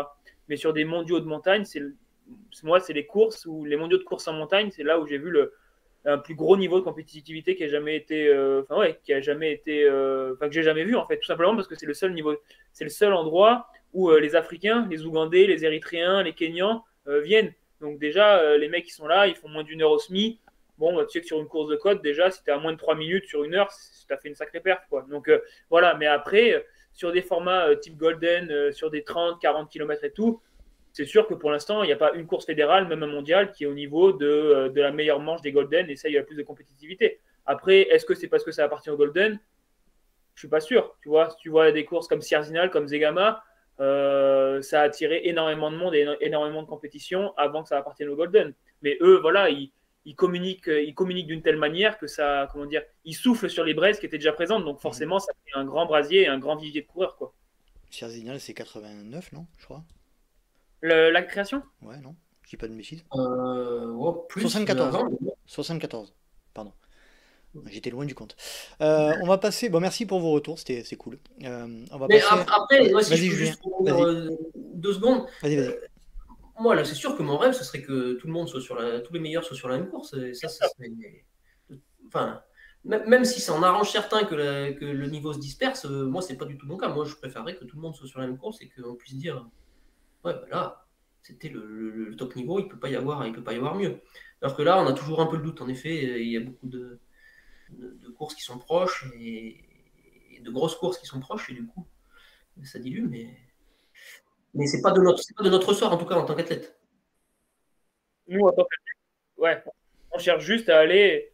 Enfin, en tout cas, les athlètes comme Jules, comme moi, on cherche juste à aller. Je pense que c'est la plupart, hein, 99%. On veut juste aller là où il y a le plus gros niveau, quoi. Enfin, moi, j'ai déjà fait des courses où je fais 50e et tout, hein, mais moi, j'adore, quoi. Quand tu sais qu'au moins, là, sur la ligne de départ, il manquait personne. Et je pense que c'est jamais arrivé, quoi. Tu vois, où tu te dis, là, il y avait tout le monde. Enfin, autant d'un point de vue féminin que masculin. Et ça, franchement, ce serait trop cool. Mais je pense que ça va arriver, hein. Petit à petit, il faut laisser le temps au temps, ça va se mettre en place et ça va arriver, moi, j'en suis certain. Mhm. On va passer la deuxième partie de la question. Du coup, on parlait de l'aspect compétitivité, fédération, circuit privé, mais dans la question, il y avait aussi l'aspect format de course. Et on voit de manière générale, hein, c'est un peu moins le cas aujourd'hui, que il y a une période où l'ultra c'était le Graal. Vous, enfin Sylvain, toi tu m'avais dit un jour quand même que t'étais trop jeune et que c'était peut-être envisageable plus tard, mais avec progressivité. Toi, Julien, on sent que c'est pas peut-être pas le format qui te convient et on t'en a parlé légèrement juste avant, mais vraiment l'ultra, toi, ça te dit rien et quel est ton positionnement par rapport à ça? Non, je dis pas que ça me dit rien et que j'en ferai jamais. Euh, mais d'une part, ça correspond moins à mon tempérament. Je suis plutôt un puncher, tu vois, et c'est pas trop la philosophie quand tu veux aller longtemps. Mhm. Ça correspond aussi moins à mes qualités, sûrement. Donc, c'est quelque chose qui me plaît moins, donc c'est quelque chose sur lequel je me suis moins tourné. Après, comme je dis, il faut pas mourir bête, donc j'essaierai, mais je me sens pas plus pressé que ça. Je veux pas faire ma carrière là-dessus, donc ça tombe bien. Mais ça me laisse encore le temps de faire quelques belles courses si j'en ai envie. Mais Bah, non, je moi, paierai cher pour voir ça. pardon? Je paierai cher pour voir ça. Je ferai ton assistant, je te promets. Pour rien ne prendra Ah, ben je l'oublierai pas alors. avec les bâtons, oublie pas les bâtons, hein. Ah oui, c'est vrai, il faudrait que j'en achète alors. C'est enregistré, Sylvain, c'est noté. Julien, il a noté sur un calepin, c'est bon. Ah ouais, non, mais t'inquiète, ça il le sait, en plus, pour rien au monde je rate ça. Et Mais non, par... moi, je me fais plaisir sur des formats plutôt courts, entre guillemets, et voilà, bah, je m'éclate. Je me pose pas plus de questions et je pense pas que j'aurai de regrets à la fin de ma carrière me dire ah bah tiens, si t'avais commencé l'ultra avant, parce que le peu d'expérience que j'ai, je prends moins de plaisir que sur ce que je fais actuellement. On va passer aussi à la partie du coup plus entraînement, puisque tu es coach depuis 2000, si je dis pas de bêtises, athlète et coach sportif pour Races, c'est Rancon, athlète, Non, accompagnement accompagnement et conseil en entraînement sportif. et Ouais, conseil en entraînement sportif. Donc ça depuis quelle année déjà? J'avais lu ça depuis tout à l'heure. 2011. Ouais. 2011. Ça, c'est mon activité principale depuis 2011. Donc voilà, tu es coach, tu accompagnes principalement dans le cadre de disciplines d'endurance ou aussi de vitesse ou non pas du tout que vraiment du demi-fond et plus. Si, j'ai quelques coureurs qui font de la piste, de la route. C'est assez mixte, mais ça reste de la course à pied essentiellement. Mhm, Un peu de ski l'hiver, un peu de prépa physique, mais j'en fais finalement de moins en moins. d'accord. Parce qu'il Et, y a des coureurs qui me sollicitent. Donc. mhm. Et toi, de ton point de vue, du coup, on voit dans ta pratique que tu es quelqu'un qui aime bien se confronter sur différents types de profils, de formats de course. Hein, tu peux Mm. passer, comme tu l'as dit tout à l'heure, de 3000 à Sierzinal dans une même année. Quelle est ta vision de la pratique sur cet aspect-là au niveau de l'organisation de la saison? Est-ce que tu peux nous dresser un petit peu le tableau de ta saison au niveau des entraînements? J'ai eu plusieurs, comment dire, plusieurs stratégies en fonction des années. Tu vois, j'ai pas tout le temps fait la même chose. Aujourd'hui, avec l'âge, j'essaye de maintenir des qualités de vitesse. Donc, tu vois, par exemple, l'hiver, j'axe plutôt sur le développement enfin, pas le développement, mais au moins de l'entretien de la puissance aérobie, des qualités de pied, etc. Donc, je fais en général une saison de cross. D'une part pour les qualités que ça requiert, mais aussi parce que j'aime bien ça. Et puis, je trouve que c'est vraiment l'école de la course à pied et on Ah, retrouve. là, il y a la bagarre, là, hein, Ouais, apparemment. là, il y a la bagarre, on retrouve tout le monde. Tu vois, t'as des gars qui sont spécialistes du cross, de la piste, de la montagne, du trail, Ouais, du c'est le triathlon. cas. C'est le carrefour pour tout le monde. Et je trouve aussi qu'il y a une atmosphère vraiment hyper sympa dans ces crosses. C'est vraiment quelque chose de très chaleureux. En plus, les conditions sont rudes, donc ça pimente encore un peu le truc. Donc, ça j'essaye de faire ça un peu l'hiver. Du coup, c'est quand même un plaisir, mais aussi une base de travail pour la suite.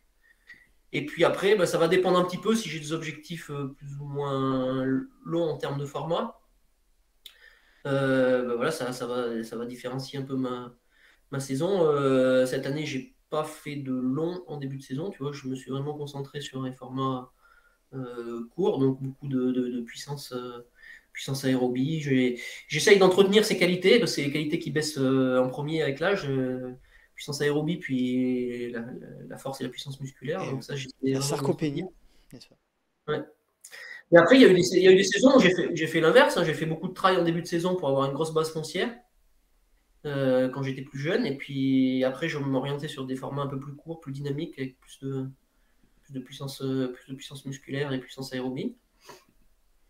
Mais je crois qu'il faut essayer d'avoir quand même une vision au moins à moyen ou à long terme pour essayer de se dire tiens, qu'est-ce qui est le mieux pour l'année qui vient et les 2-3 années qui arrivent, mais aussi qu'est-ce qui est le mieux pour dans 5 ou 10 ans, hein, si on l'a, hein, cette vision-là. Après, il y a des gens qui n'ont qu'une vision à court terme, mais c'est pas grave, hein, c'est quelque chose qui est propre à chacun. Mais en tout cas, ouais, j'ai toujours essayé d'organiser mes saisons pour que une partie de ma saison ou des activités différentes me servent à la préparation de mes objectifs principaux. Toi, Sylvain, de ton côté, vu que tu connais très bien Julien, et donc tu connais aussi la manière dont il s'entraîne, qu'est-ce qui te marque dans la manière dont Julien a de se préparer? Ah, moi, je pense. Alors, avec lui, on se connaît très bien, mais il a, comment dire, il a sa manière de préparer des objectifs. Chaque fois que je le charrie, là, il rentre dans sa forêt. Et puis, alors, tu sais jamais trop ce qu'il fait là-bas, mais tu sais que moins tu as de nouvelles, plus quand il va sortir, ça va faire mal, tu vois. Donc, tu vois, avant les. C'est où ta forêt? C'est en Haute-Loire? Ah ben non, Hein. faut pas dire, sinon les gens vont venir. C'est comme les coins champignons, ça. Ouais, c'est ça. Non, mais on discute énormément. Moi, franchement, tu vois, depuis 2016, mes premières sélects, des mecs comme Jus, comme Nico et tout, on discute beaucoup entraînement. Et c'est vrai que moi, comment je vois en tout cas l'entraînement de Jus, c'est quand même assez une bonne base d'athlète traditionnel. C'est-à-dire, tu vois, moi, je sais pas, enfin, je pense pas que je serais capable de m'entraîner comme il fait. C'est-à-dire à être à fond enfin, c'est ce que je disais en fait, tu vois, avoir cette constance, cette consistance dans l'entraînement, notamment l'entraînement qualitatif, tu vois, parce qu'il parle beaucoup de puissance aérobie, etc. Je sais pas si ça parle trop aux personnes qui vont nous écouter, mais c'est toujours Oui. pour le développer, etc. C'est toujours des entraînements assez intensifs. Mhm. Alors que je pense que voilà, moi j'ai beaucoup plus une approche montagne, c'est-à-dire que tu vois l'hiver je fais des crosses, mais tout cet hiver j'étais blessé, j'ai fait que du VTT, du ski de rando, du ski de fond, vraiment en mode pas du tout au niveau, en mode juste m'amuser dans la montagne avec mes potes, tu vois. Et bon, il se trouve que le début de saison il se passe bien, donc je pense en fait ce qu'il faut c'est vraiment le plus important, c'est avoir des bases solides en entraînement et comme Jules là être bien entouré pour avoir des regards extérieurs, que ce soit avec Antonio Gallego, tu vois, en équipe de France ou des choses comme ça. Et puis après, croire en ce que tu fais, tu vois. Enfin, je pense que quand c'est réfléchi et qu'en plus tu crois en ce que tu fais, ouais, c'est inarrêtable, tu vois. Donc voilà, pour l'entraînement de jus, je vois vraiment ça comme un peu l'école, comment dire, l'école de la constance dans la saison et moins. Après, tu me dis si je me trompe, hein, mais je pense que ça dépend des athlètes que tu coaches aussi, mais voilà, pas mal de maintien et de développement de qualité aérobie ou en tout cas proche du maximum aérobie, tu vois. Chose que moi, je serais tout simplement pas capable de faire toute la saison, quoi, ça c'est sûr. En fait, ouais, parce que moi, tu vois, l'hiver, par exemple, je fais les crosses, mais je me dis c'est une bonne base pour la suite, mais quand je suis dedans, je suis à fond dedans, tu vois, j'essaye de me préparer quand même Voilà, c'est ça. du mieux possible. Après, si je fais 10 km ou un semi sur route, je vais me préparer du mieux possible. Et puis après, je fais plus ou moins, pas tout à fond, mais je m'engage quand même pleinement dans tous les. Même si ce n'est pas des objectifs principaux dans l'année, ça reste des objectifs importants malgré tout. Tu vois, les France de cross Ouais, ou sortir un bon chrono sur route. Donc, ouais, moi, j'essaye de faire.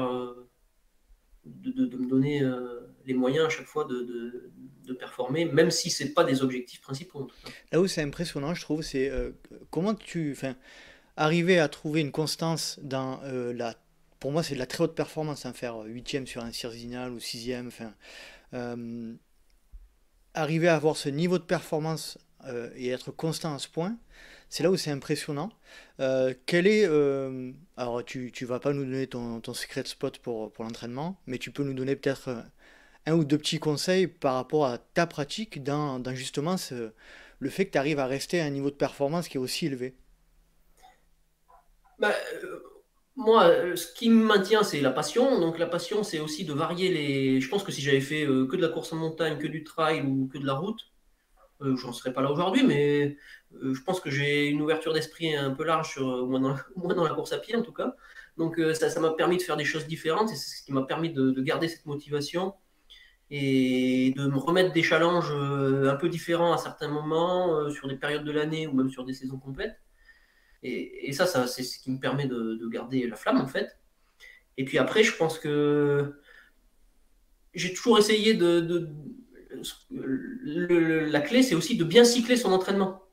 C'est qu'il y a des périodes où on va développer tel ou tel domaine, une autre période où on va développer tel ou tel domaine de l'entraînement. Et ça, j'essaye de compartimenter un peu mes saisons comme ça. Et c'est ce qui fait que j'arrive à maintenir un certain niveau sur un peu tous les formats. Mais ouais, c'est vraiment la variété et essayer de cycler ces périodes d'entraînement. Et alors, c'est des micro-cycles, mais c'est aussi des macro-cycles, quoi. Donc, des cycles beaucoup plus La longs. structuration, de ton point de vue, est la clé. En gros, ce que tu nous dis, c'est réfléchir au maximum son entraînement, avoir des objectifs très précis et structurer son entraînement pour arriver à son objectif, quoi. Ouais, c'est ça, c'est cibler ses objectifs. Mhm. Et ensuite, la planification, c'est vraiment quelque chose d'hyper important. On ne fait pas les choses au dernier moment, ou même si on va avoir des fois des adaptations en fonction de certains résultats. Mais ouais, il faut l'avoir à long terme. Et même comme Sylvain, c'est un peu moins mon cas parce que je sais que dans 5 ans, mon niveau de performance sera baissé. Mais, des jeunes comme Sylvain, ils doivent avoir s'ils veulent aller vers le très haut niveau, ils doivent avoir des étapes qui vont sur plusieurs années. Et ça, c'est hyper important. On est dans une société tellement d'instantané qu'aujourd'hui, on a du mal à se projeter un peu plus loin et à faire les choses par étapes. On voit tout de suite enfin, les objectifs de vie, on veut les atteindre tout de suite. Et c'est peut-être ce qui fait un peu défaut aux gens dans leur évolution de vie et de carrière. Surtout dans un sport aussi exigeant que le trail qui demande des temps d'adaptation hyper longs pour le corps, etc. Effectivement, c'est un bon conseil. Si je viens de ton côté sur cet aspect-là. ouais, bah franchement, bon, moi je me suis nourri de tous les conseils de Jules, tu vois, donc je vais pas te dire que, comment dire, je vais pas dire que je suis pas d'accord ou quoi, non, je suis entièrement d'accord avec lui. Enfin, moi je trouve ce qui est vraiment important en fait, et tu vois, moi c'est parfois des erreurs que j'avais fait et que parce que j'étais bien entouré et tout, que ce soit avec mes parents, avec tous mes amis que je me suis fait dans la course à pied ou quoi, c'est de pas réussir à contenir sa motivation. C'est-à-dire, moi je m'en souviens quand j'étais junior, et je voulais faire toutes les compètes. Je me disais, voilà, enfin, tous les week-ends, je voulais faire des compétitions et tout. Et ça, je pense, c'est vraiment l'erreur à ne pas faire. Euh, Si ça peut en rassurer certains ou quoi, il en suffit d'une, finalement. Il suffit d'une grosse compétition où tu sais qu'il va y avoir du niveau, du très haut niveau à côté, qu'il va y avoir de la visibilité, qu'il va y avoir une motivation pour le parcours, une motivation intrinsèque qui va pouvoir t'aider à t'entraîner dur pour ça. Il en suffit d'une dans la saison. Et c'est bon, ta saison, elle est réussie. toi, tu es fier de toi, tu as réussi à donner le meilleur de toi-même au jour, comment dire, le jour de la compétition. Et puis, voilà, après, d'un point de vue matériel, comme il y avait du très haut niveau et que tu t'es bien illustré et qu'il y avait de la visibilité, et bah, ça peut t'ouvrir des portes et plus de confort après dans la vie de tous les jours. Mais je pense que c'est vraiment ça qui est important, tu vois. Et encore au début de saison, j'étais frustré, j'étais blessé tout l'hiver. J'avais envie de faire toutes les compétitions. Dès que j'arrivais à faire un pied devant l'autre et un footing de 30 minutes, je me disais, ah, c'est bon, je pourrais aller faire une compétition. Et en fait, ça, je pense qu'il faut vraiment réussir comment dire, à engranger un peu toute cette frustration ou en tout cas, comment dire, ouais, concentrer un peu toute la motivation que tu as en toi parce que c'est celle-là qui te fera défaut parfois dans les séances dures ou en fin de préparation. Où, tu vois, là, on a les championnats d'Europe dans 10 jours. Ça fait 4, 5, 6 mois qu'on s'entraîne pour ça.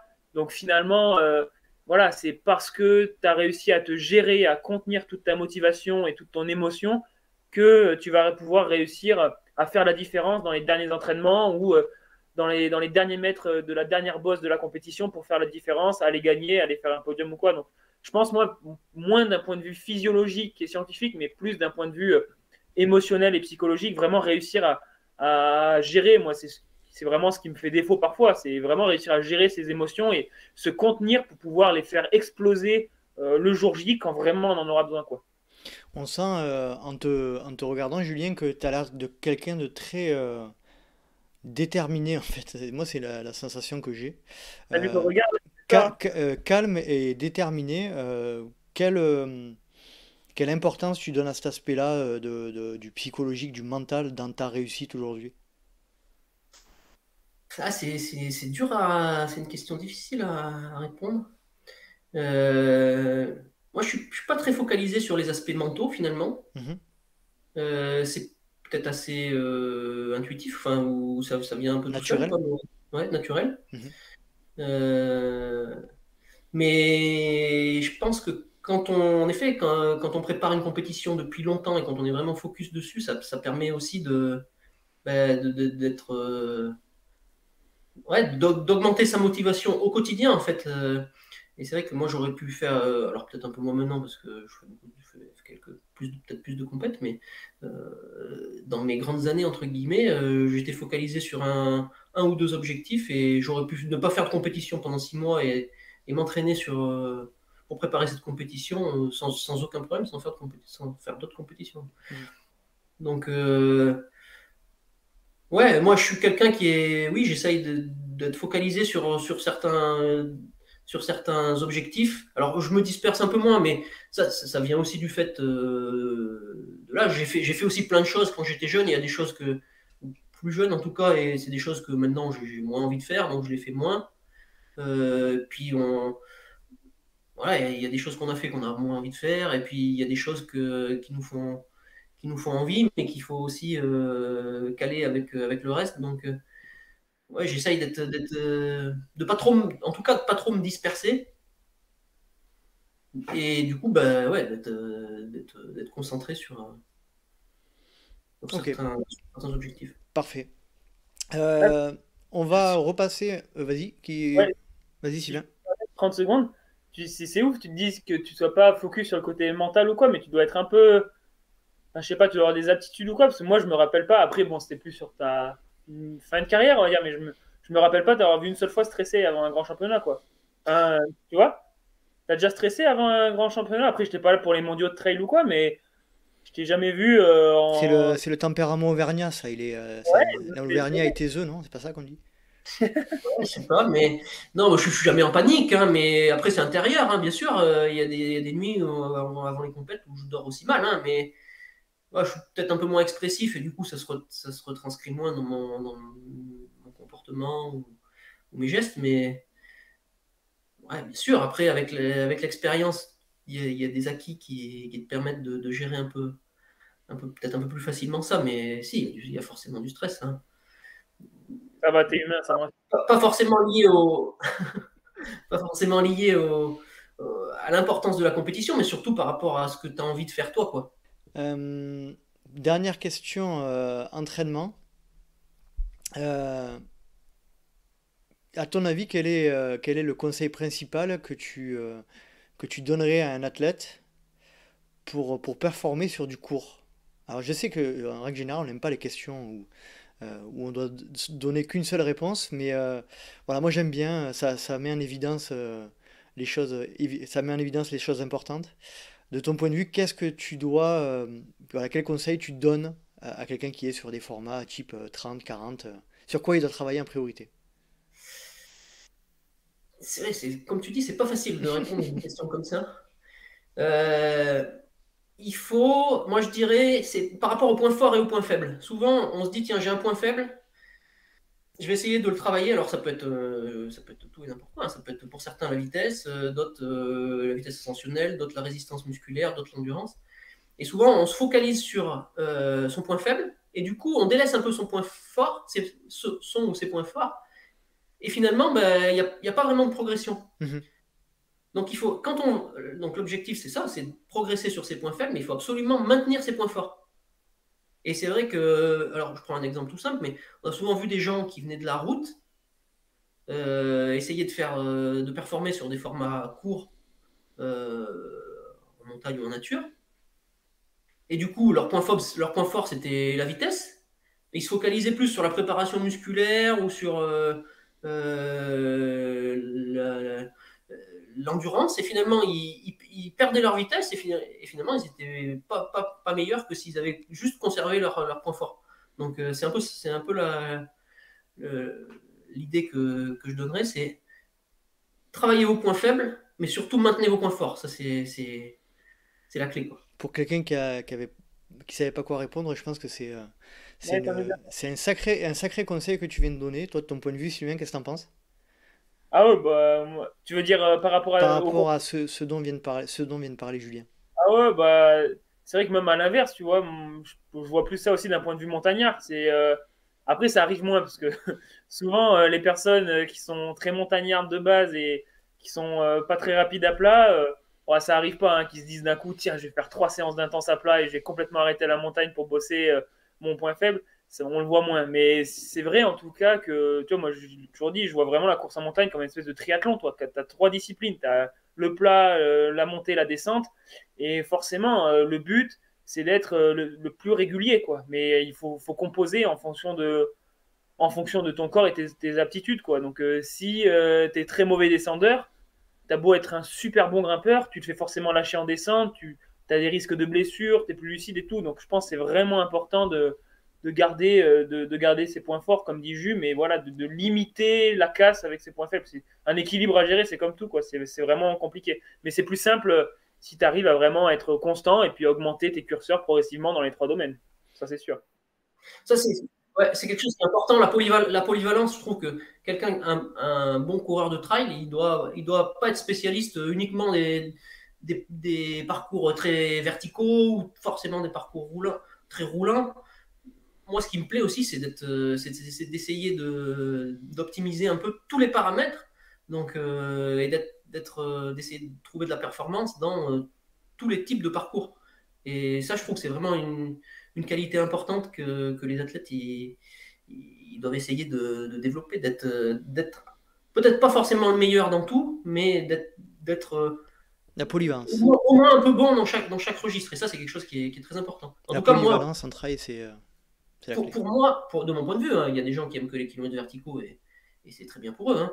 Mais ouais, moi j'ai toujours aimé cette variété. Mhm. Et je trouve que c'est important si on veut essayer de performer un peu sur tous les terrains.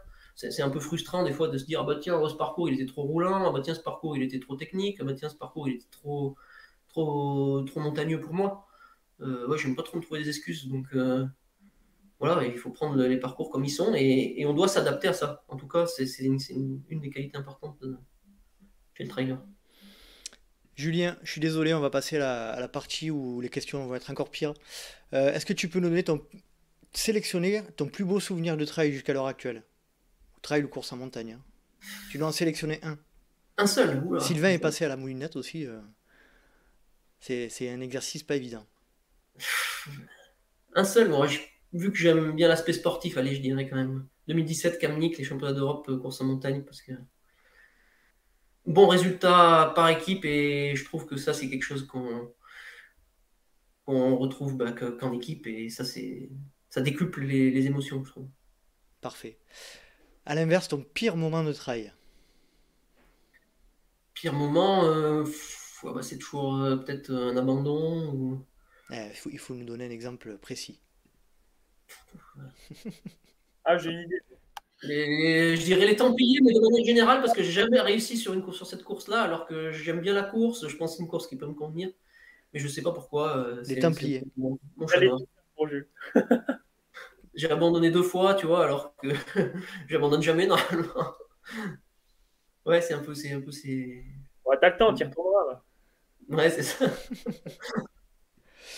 Est-ce que tu peux nous donner ton moment... Alors, juste avant de revenir au moment extraordinaire, qu'est-ce que tu as tiré de ces échecs, de cette ou de ces échecs aux Templiers? C'est quoi la leçon? Bah, d'essayer de se préparer différemment et puis d'organiser sa saison peut-être différemment aussi. Tu vois, j'ai en discuté l'autre jour avec l'expert Thomas Laure-Blanchet qui a quand même gagné 4 fois, donc il a un peu les clés du truc. Et c'est vrai que c'est peut-être dans l'organisation de saison et il faut se focaliser un peu plus sur ça pour essayer d'être performant. Est-ce que tu peux nous donner ton moment extraordinaire? Je précise, je l'explique, un moment unique lié au trail, pas forcément le plus beau, mais le plus atypique. Fou, c'est très compliqué. Très Aussi, compliqué ça. j'aurais dû anticiper. Bon, après, bah, c'est les moments de partage quand tu vois, on était encore la semaine dernière en stage, que ce soit avec Sylvain ou tous les autres copains. On a toujours des moments où on part dans des délires. Ouais, on a fait. Le dernier en date, Sylvain est mort de rire. Il vient à l'esprit, c'est on a reçu nos équipements et on avait des espèces de bandeaux pour mettre autour de la tête et des bras à la tennisman et on a pris un délire avec Nadal. Ah, j'ai la photo à l'appui, mais je suis pas sûr que voilà, ça, c'est des moments extraordinaires, quoi. Sylvain, tu peux préciser, vas-y, on t'écoute. Ah, on avait des bandeaux, puis des. Tu sais, c'est Adidas, le nouvel fournisseur de l'équipe de France, quoi. Du coup, on a commencé. Il commençait à mimer des gens, je sais pas, Nadal en train de faire du tennis. C'était vraiment très drôle. Si t'as les photos, je suis preneur. Écoute, tu peux pas les diffuser, celle-là, j'imagine. 50 ans, je la diffuserai peut-être. Julien, c'est une nouvelle question, c'est la 3e fois que je la pose. Est-ce que tu peux nous donner ton moment qu'est-ce que je fous là? Je précise pas le sens de la question, t'as compris ce que ça voulait dire. Qu'est-ce que je fous là? Bon, ça m'est arrivé des fois d'accompagner des gars des copains sur la Saint-Élion, par exemple, en plein milieu de la nuit, puis tu te dis, qu'est-ce que nous fout là? Et puis qu'est-ce qu'on fout là, nous? Parce que finalement. C'est bizarre, la Saint-Élion revient quand même beaucoup. J'avais fait un appel sur les réseaux sociaux avec cette question, et je crois qu'à peu près 50% des gens avaient répondu c'est la Saint-Élion. Et non. Alors, moi, en plus, je suis pas du tout quelqu'un qui vit la nuit, donc là, oui, vraiment, je me dis, qu'est-ce que je fous là? Je serais mieux au fond de mon lit, quoi. Il a pas dit en stage avec Sylvain et l'autre et toute sa bande. Bon, c'est super. Tu peux nous parler un petit peu de ton planning de la fin d'année, là, de fin 2022, hormis les Europes? Après, j'aimerais faire Sierzinal, ça va être un peu la course phare de l'été. D'une part parce que c'est une course que j'aime beaucoup pour le cadre, pour l'ambiance, pour le niveau sportif et pour le format. Donc tu vois, il y a quand même beaucoup de choses que j'aime bien là-bas.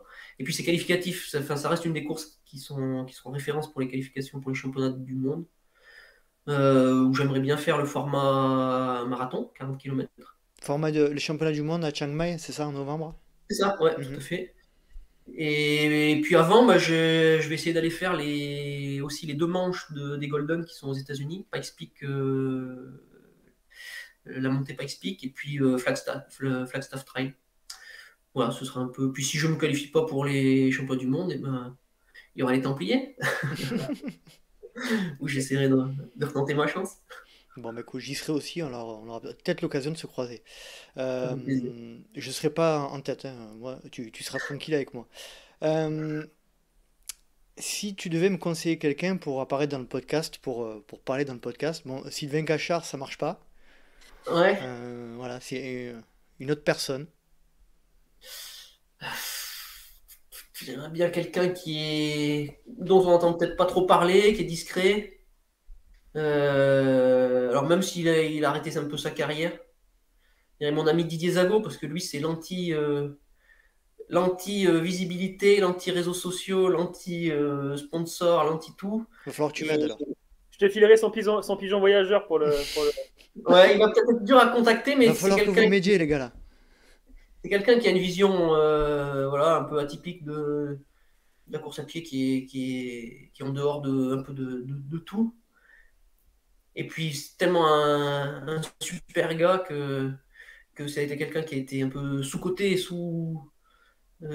sous-médiatisé. Donc, ouais, j'aime bien les gens un peu discrets, qui sont besogneux comme lui, et qui ont fait leur bout de chemin qui est fabuleux, parce que ce gars-là, il a quand même gagné 2 fois les championnats de France et il a fait 6e d'un championnat du monde. Et ça, finalement, il y a peu de gens qui le savent. Donc, ça serait sympa s'il pouvait parler un peu de lui, parce qu'il parle beaucoup, mais il parle pas beaucoup de lui. Donc, ça pourrait être sympa. Ouais, j'aurais besoin de vous. Hein. Je vous le répète, je lance encore une fois un appel. S'il est très peu présent au niveau com, va falloir m'aider. Figure emblématique. Ouais, mais on t'aidera, t'inquiète. On sortira de sa grotte. Est-ce que tu as envie d'évoquer un dernier sujet dont on n'aurait pas parlé avant de passer aux questions rapides? Bon, on a fait un peu le tour, hein, mais Un sujet, il y a plein, voilà, il y a plein de sujets. Bon, en plus, avec Sylvain, on pourrait parler des heures. Hein. Ah ouais, là, je pense qu'il vaut mieux qu'on passe aux questions rapides, sinon il va falloir sortir la frontale. Ouais. Allez, à juger. Ça marche. Sylvain, toi de ton côté, un dernier message à faire passer, un sujet à évoquer, non?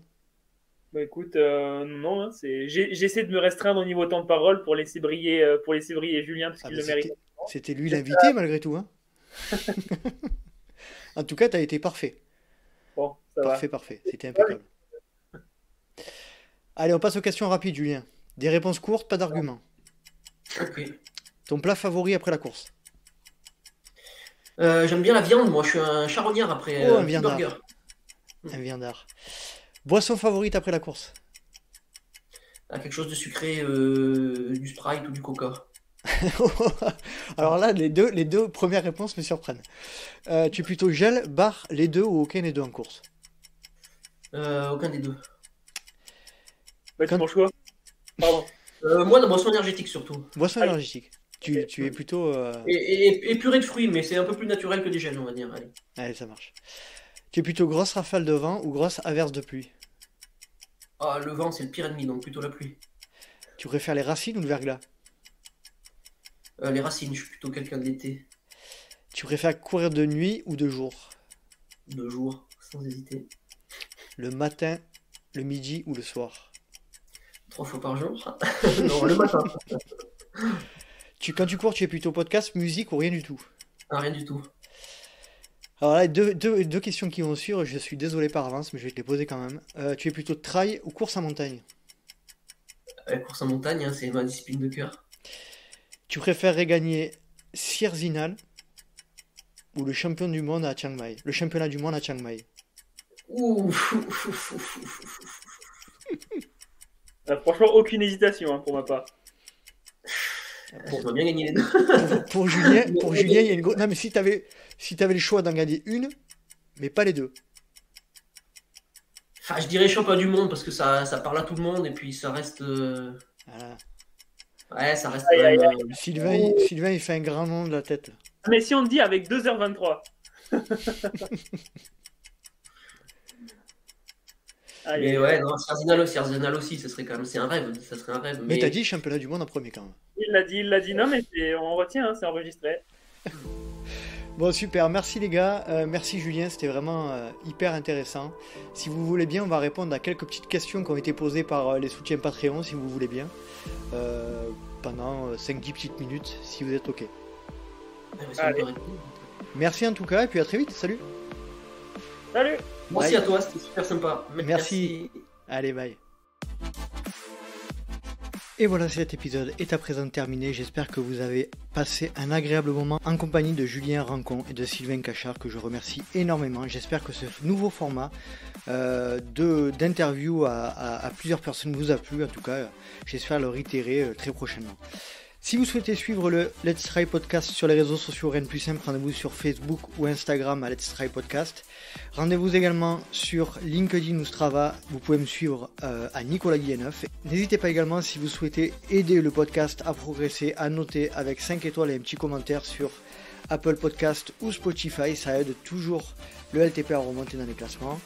Et également, si vous souhaitez vraiment aider le podcast, parlez-en autour de vous, c'est ce qui aide vraiment la communauté à grandir, donc n'hésitez pas à en parler. J'espère vraiment vous retrouver pour un prochain numéro du Let's Try Podcast, et d'ici là, n'oubliez pas, si vous pensez que c'était impossible, faites-le pour vous prouver que vous aviez tort. Salut.